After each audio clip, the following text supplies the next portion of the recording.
partido. Cloriza Linhares, boa tarde, satisfação recebê-la. Boa tarde, BG, boa tarde, Cláudia, boa tarde, Bruno, e boa tarde, Luiz Henrique, e a todos os ouvintes aqui do programa, né?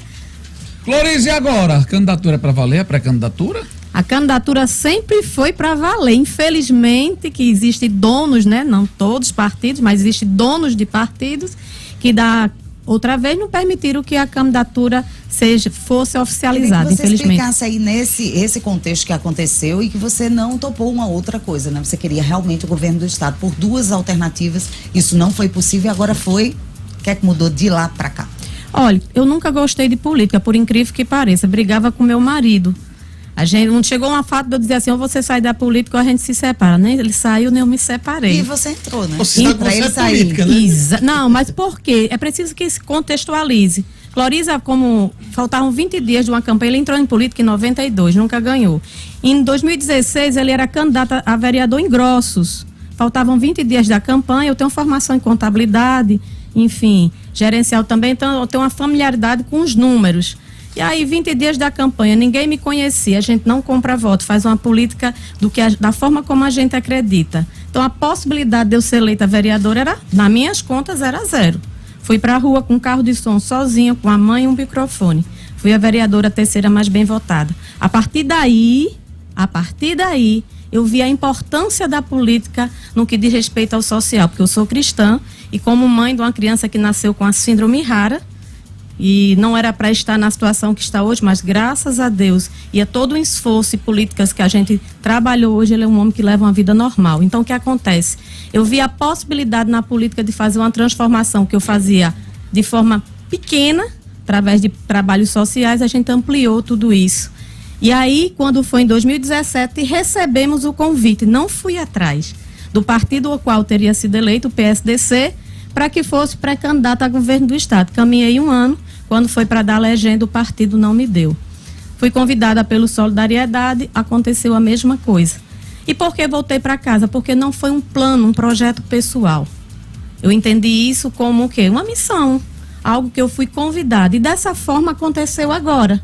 O PMB voltou a entrar em contato comigo, foram 3 meses ele me convidando, eu disse não, porque geralmente é o que acontece com o homem e a mulher de bem, que tem um pouco da sua vida estabilizada. Eu já passei fome, já passei necessidade, vendi algodão doce no meio da rua lá em Mossoró. Então assim, eu tenho uma vida de sofrimento. Aí agora, chego com a vida estabilizada, com tudo para começar uma fase nova, aí entra a política com esse desafio gigantesco que é o governo do estado. Então relutei, mas eu acredito que é o que eu posso deixar de melhor os meus descendentes, que são meus filhos, meus netos, já sou avó, que é uma sociedade melhor, porque da sociedade eu não tenho como protegê-los. Cloriza, e por que o governo do estado? Você foi vereadora por um mandato, é isso, em Grossos? Isso mesmo. E por que o governo? Por que não tentar deputado estadual, deputado federal? Você se sente preparada? 2 perguntas. Por que o governo e se você se sente preparada para ser a próxima governadora do estado? Me sinto preparadíssima, se eu for avaliar os que já estiveram sentadas nessa cadeira. Começa pela qualificação técnica, que não é só isso, é a vivência. A vida me preparou, eu me preparei para a vida e a vida me convidou para a política. Então eu acho que eu chego com essa bagagem. O mais importante em relação a vir a esse cargo, primeiro, não fui buscá-lo. E segundo, o que eu acho que corrompe os nossos políticos é a carreira política. Eu acho que a reeleição é um problema, porque a partir do momento que você começa a fazer uma carreira, você entra num jogo que já não é o qual você muitas vezes chegou na política. Então, acredito que a gente precisa ter a consciência de entrar e saber o momento de se retirar. Se vocês me perguntarem, Cloriza, em Grossos, você vai sair candidato a alguma coisa? Não. A minha contribuição com o meu município eu já fiz.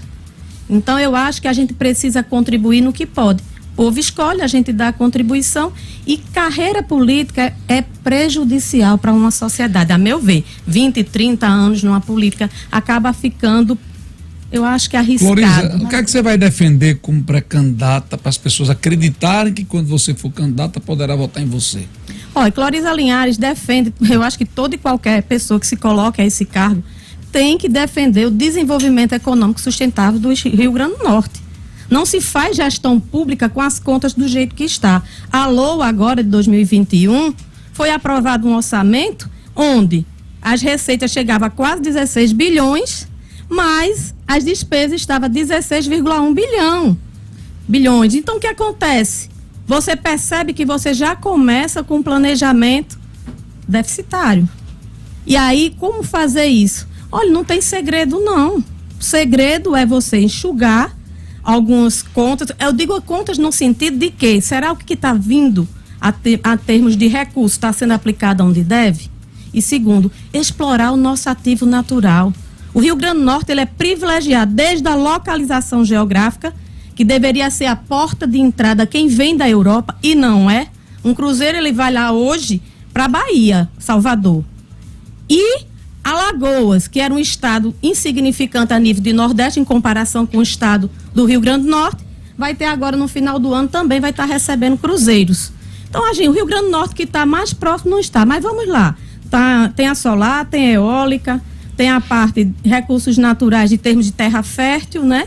Tem a parte mineral, petróleo e gás. Nós temos recursos naturais, a gente tem ferro, tungstênio, feldespato, calcário. A gente tem minérios em abundância, mas a gente não tem logística, não tem infraestrutura que vai para o turismo. Lembrando que 72% da economia é resultado de serviço, a gente tem cerca de 23% nessa parte de indústria e o demais agropecuário. Então a gente percebe que um estado, um país que queira ser desenvolvido, precisa investir também na industrialização. Então, desenvolvimento econômico sustentável é o caminho. De que forma você acha que isso é possível fazer? Porque esse é um discurso que a gente escuta várias vezes, de várias pessoas que sentam na mesma cadeira que você está. Então, isso tudo é levantado pelos candidatos, mas nenhum deles consegue dizer uma forma exata de como isso vai sair do papel. Qual a sua forma? Olha, a gente teve em Israel recentemente. Catar, Israel é um exemplo básico. Se as pessoas fossem estudar um pouco a economia... Só levando em consideração os recursos da gente, né? Em relação ao que você está trazendo. Catar, 50 anos atrás, vivia de pesca. Paupérmia. E aí o que aconteceu? Descobriram gás. Quando foram tentar desenvolver o país, o que aconteceu? O gás, economicamente, era inviável para transportar. Não valia a pena investir ali, porque o transporte era muito caro. Investir em quê? Educação e tecnologia. Conseguiram transformar aquele gás em líquido e a partir daí começaram a ter recursos, fez um fundo, assim como Israel, que também fez um fundo soberano, entre dois grandes desertos, não tinha água, terra infértil, investiu em educação e tecnologia. Diferente de Israel, a gente tem água, a gente tem terra fértil, mas falta o quê? Falta que a gente valorize a iniciativa privada, porque quem gera emprego e renda é aqui, que atraia investidores, porque não necessariamente o governo precisa desembolsar isso. É necessário que fique bem claro. É preciso que cada um ocupe o seu papel. O Estado ele vai dar infraestrutura, mas é preciso atrair investidores que possam trazer esse desenvolvimento e principalmente emprego e renda, porque a miséria que o Estado do Rio Grande do Norte vem passando é triste. E a gente acompanha isso de perto. Eu rodei quase o estado durante esse período que eu fui vereadora, levando a psicomotricidade relacional, que foi a metodologia que tirou meu filho da condenação científica, porque ele não tinha jeito, ele é uma alteração genética, duplo Y, um atraso cognitivo severo, débil mental, quase considerado, e hoje, pela equipe do Sírio-Libanês, ele está sendo convidado para tornar um material de pesquisa científica para levar esperança a outras famílias. E a psicomotricidade relacional é uma metodologia barata, foi quem proporcionou isso, é claro, Deus e a metodologia. Então, o que acontece? São mecanismos como esse que a gente já levou a mais de 70 municípios através de palestras gratuitas, conseguimos aprovar em 10 municípios, inclusive Natal é lei, Mossoró é lei, mas não sai do papel. O grande problema dos nossos governantes é não tirar do papel aquilo que realmente funciona. Duas perguntas que eu queria fazer. A primeira delas, em relação a todas essas propostas que você está colocando. Uma das grandes dificuldades do Estado, de maneira geral, há algum tempo, é a parte de servidor, já que o Estado tem um déficit considerável de servidores em diversas secretarias. A exemplo, por exemplo, a de desenvolvimento econômico, praticamente não tem gente para trabalhar e planejar. Como é que se atrai investimentos se você não tem gente para pensar o Estado? E a segunda pergunta hoje as pesquisas ele colocam numa posição desfavorável. como é que você vê a perspectiva de disputa, principalmente com a potencial polarização entre a atual governadora e o pré-candidato Fábio Dantas? Olha, em relação à questão das pesquisas, é interessante, as pessoas falam dessa forma como fosse algo inibidor. Eu me sinto feliz, uma mulher que cai, como para muitas pessoas não existe, né, no cenário. A imprensa, a grande imprensa não toca no meu nome, mas aí, numa pré-campanha, em poucos meses já está lá, pontuando. Para mim, isso é grandioso. Então, não é diminuir. E você está aqui? Estou aqui hoje, num programa líder de audiência, ícone aqui no Estado. Então, isso é o quê? Uma evolução no processo. Então, que está o grande desafio? Tornar a Cloriza conhecida no Estado como uma opção. Era isso que eu ia lhe perguntar, Cloriza. Eu concluo já. Uma parte você já respondeu. Os números pequenos na pesquisa, 2%, 2,5%, ele, pelo contrário, ele dá ânimo. Não é isso? Isso. Você está dizendo. Aí entra uma grande transposição que você vai ter que fazer, que é se tornar conhecida da população do Rio Grande do Norte. Você vai ter pouco tempo de TV no horário eleitoral. O PMB não tem muito tempo. Mas você já tem uma chapa formada, que é você pré-candidato ao governo, e o ex-deputado Ney Lopes de Souza, pré-candidato ao Senado. Vocês qual será a estratégia para se tornar conhecida, além de usar o passo na imprensa? Olha, Cloriza Linhares não cai de paraquedas, ela tem uma vida, ela construiu uma história. Cloriza Linhares, ela foi professora há muito tempo. Eu sou formada em contabilidade, em direito, cursando a minha terceira em psicologia, tenho pós-graduação em gestão pública, contabilidade gerencial, também tenho algumas pós-graduações na área de segurança, porque eu já fui policial penal, 5 anos, trabalhei na Mar Negócio, na cadeia pública de Mossoró, casada com um delegado de polícia civil. Então, hoje eu sou servidora do Tribunal de Justiça há 15 anos, trabalhei com escritório de contabilidade em recuperação de empresas falidas, então a gente acumula um espaço e também sou defensora das pessoas com deficiência, porque o meu filho tinha 0% de ser o que ele é hoje. Então, quando eu recebi os diagnósticos e eu fui para vários estados, foi o mesmo. Seu filho não tem jeito. E o meu filho hoje está contando a história. Alguém que não ia ler, não ia escrever, não ia se socializar, até porque essa síndrome é de presídio, né? Agressividade, comportamento antissocial. Meu filho nunca brigou, nunca bebeu, nunca fumou. E hoje ele tem. Qual a idade dele hoje, Cloriza? Vai fazer 30 anos. Terminou o 2º grau, fez curso profissionalizando, tirou carteira de motorista, quer dizer, a vitória casou. da sua vida você já teve, né? Então, quando você recebe isso lá no início da sua vida, com 20 anos de idade, eu tenho 49 agora, isso para mim não é um desafio tão grande como aquele, que era algo genético. Então, eu não tenho medo de desafios. Mas voltando em relação à pergunta aqui, né, de Bruno, só para concluir, eu sei que o tempo é rápido. Por favor, seja clara, Bruno Araújo. Bruno Araújo. Não termina nem durante as entrevistas. Bruno, olha, a gente tem várias formas. Araújo. Bruno Araújo, a gente tem várias formas de melhorar as condições das finanças do Estado. Para quem não tem conhecimento técnico, para quem não tem essa parte, habilidade nessa parte contábil, geralmente usa o quê? A majoração de impostos, que isso gera um problema social, porque quem paga é o contribuinte. Mas existem outras formas. Por exemplo, vou dar só um exemplo. O ICMS hoje, arrecadado pela eólica, aqui do estado do Rio Grande do Norte.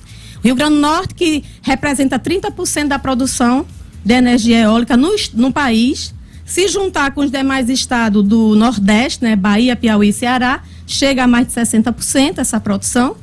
Mas para onde vai o ICMS? Estado consumidor, região Sudeste. O que é que pode ser feito? É um assunto de Estado. Quem detém isso é o quê? O Senado.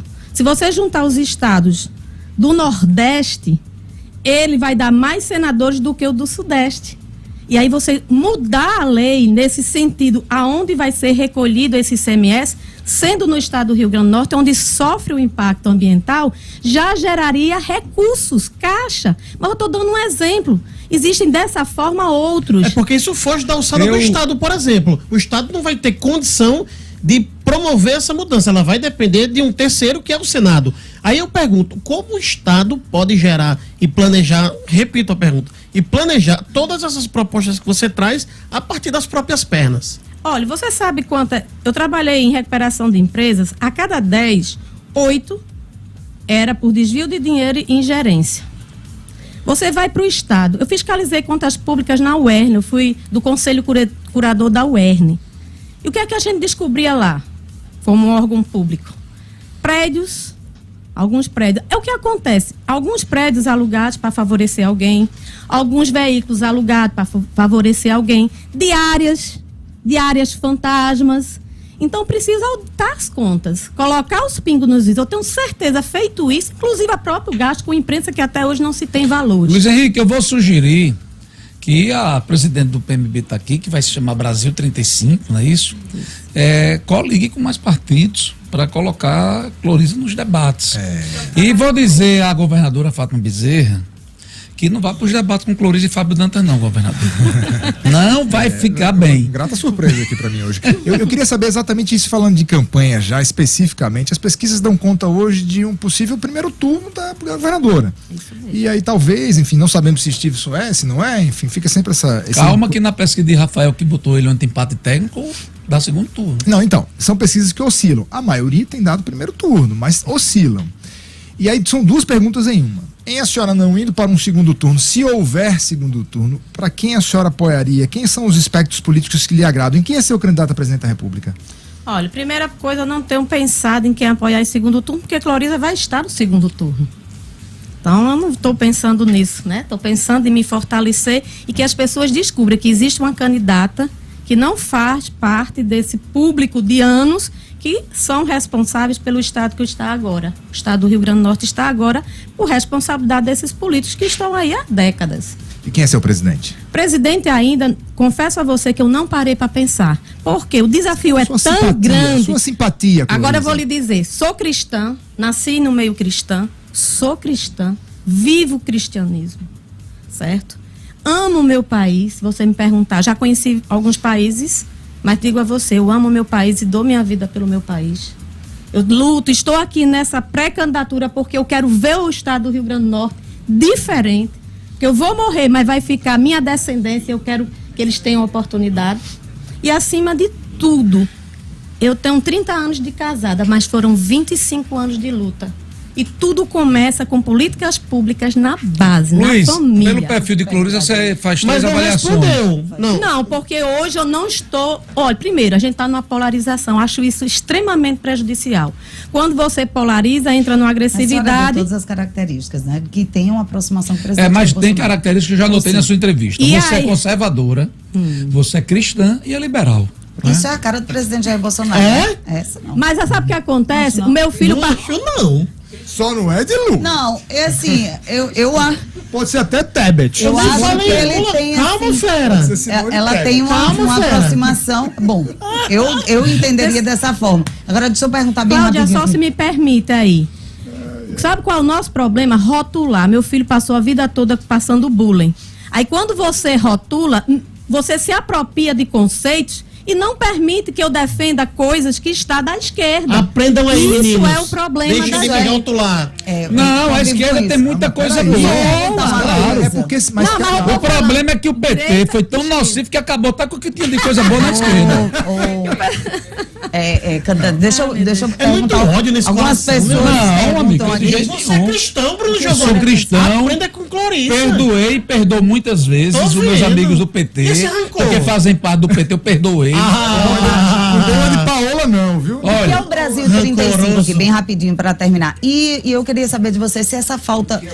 O Brasil 35, não é isso? É. O partido que está em construção, esse nome, né, de onde vem. E eu queria que a senhora dissesse assim também, se essa falta, um pouco dessa falta de experiência de sair da Câmara Municipal de Grossos para o governo do estado lhe incomoda, ou se você é questionado em relação a isso aos seus eleitores. Olha, em relação à experiência, não. Quando você pega o currículo das pessoas, não querendo não falar, apresentar, querendo ser melhor do que ninguém, mas olha só.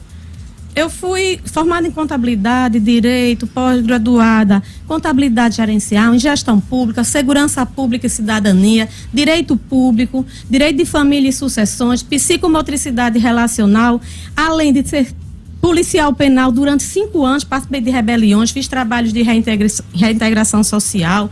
Então, assim, quando você começa a ver o currículo que realmente pesa, e não é currículo de faculdade. Eu fui para a escola, fui contabilidade gerencial, auditar contas públicas, sou filha de micro e pequenos empreendedores, que é quem emprega nesse país, cerca de 78%, dados do Sebrae agora, 2021, é quem emprega nesse país, é o micro e pequeno empreendedor.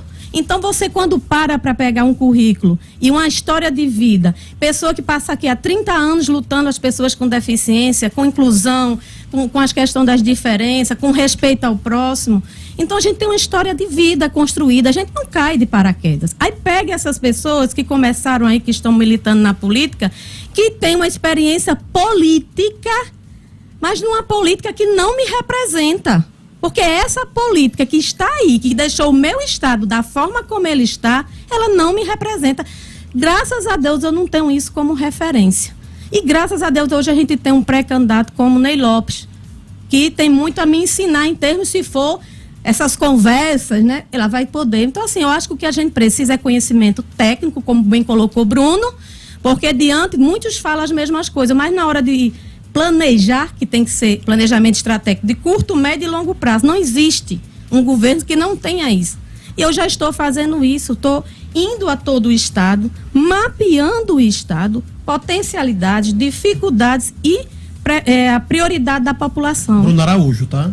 Cloriza, deixa eu lhe agradecer. O Brasil 35, que é 35. Sim, desculpe. Isso, olha, eu não posso me aprofundar porque cheguei recentemente. Eu, quando vim Partido da Mulher Brasileira, foi em 2015 que esse partido foi fundado por uma mulher quilombola, Suede Haidar, e tem uma presidente estadual também mulher. Fico muito feliz que a mulher precisa estar na política. Enfim, o PMB representado, né, por mulheres. O número é 35, eu suponho. É por conta da idade, não? Não, é o 35, presidente? Tá certo. Porque vai, o PMB agora no Rio Grande do Norte é presidido por uma mulher. Isso. E curiosamente, nacionalmente, era presidido por vocês homem. lembram? Não, e aqui também era só uma conta, fazer negociações. Só tinha homem. Negociava os cargos. E vocês lembram que houve um período em que foi cogitada a ida do presidente da República para o PMB? Isso coisa de um ano atrás. Foi, é verdade. Nós até comentamos aqui. Olha, deixa eu agradecer a Cloriza Linhares. A gente conversou aqui com Cloriza Linhares, pré-candidata a governadora do estado pelo PMB, e dizer da boa surpresa que foi esse papo com você, Cloriza. Sucesso, viu? Eu que agradeço, BG, a Bruno Araújo. Obrigado. Cloriza, sucesso. Fico feliz, agradecer aqui o espaço, né, e parabenizar pelo programa, mas dizer e fazer um apelo a vocês. Se eu vejo que vocês têm um entendimento político, né, vocês são formadores de opiniões, é necessário que homens e mulheres de bem saiam da zona de conforto e venham dar seu nome à disposição. É muito fácil falar de políticos e generalizar todo mundo. Agora, estar nessa condição, e principalmente quando a gente não faz parte de um sistema, é mais difícil ainda. Mas a mudança que nós buscamos vem por nós mesmos. Então, que vocês possam ser agente de mudanças, né? Amanhã posso dizer assim, não, eu vou colocar meu nome à disposição, como Cloriza está fazendo hoje, porque a gente precisa de nomes novos. É isso. Valeu, Cloriza, Cláudia Angélica, Luiz Henrique e Bruno Araújo. Tchau, valeu. Pra você, até amanhã. Gente, uma boa tarde para vocês e até amanhã, se Deus quiser.